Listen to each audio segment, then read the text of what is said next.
आनंद धाम की ओर धर्म प्रसंग में महापुरुष स्वामी शिवानंद जी महाराज। अध्याय 18 श्री रामकृष्ण आश्रम बंबई, मंगलवार 18 जनवरी 1927। इस अध्याय के पूर्व दो भागों में हमने सुना था कि महापुरुष महाराज मद्रास से बंबई आए हैं। श्री रामकृष्ण आश्रम बंबई में निवास के दौरान महापुरुष महाराज आश्रम के सन्यासियों के साथ श्री रामकृष्ण संबंधी अपने अनुभव साझा करते हैं। आइए अब हम इस वार्तालाप को आगे सुनते हैं। पृष्ठ संख्या 77। महापुरुष महाराज अपने बाल्यकाल की बातें चलने पर कहने लगे। मैं उस समय बहुत छोटा था, विशेष कुछ स्मरण नहीं है, फिर भी इतना याद आता है कि पिताजी बहुत से लोगों को खिलाते पिलाते थे। मेरी माँ स्वयं अपने हाथों से भोजन बनाकर सबको खिलाती थी। उन्हें लोगों को खिलाना पिलाना अच्छा लगता था। उस समय पिताजी सहज ही 2-4 रसोइये, नौकर चाकर आदि रख सकते थे, किंतु माँ उन्हें ऐसा नहीं करने देती थी। वे स्वयं ही सारा काम करती थी। माँ साक्षात लक्ष्मी थी, खूब सीधा साधा जीवन बिताती थी।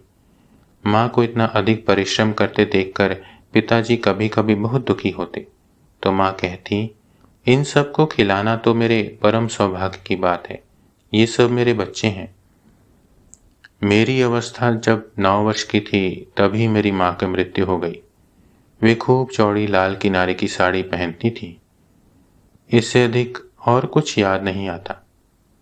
चाचा कहा करते थे कि माँ कभी कुछ मांगती नहीं थी, यहाँ तक कि नित्य व्यवहार में आने वाले कपड़े लगते भी नहीं।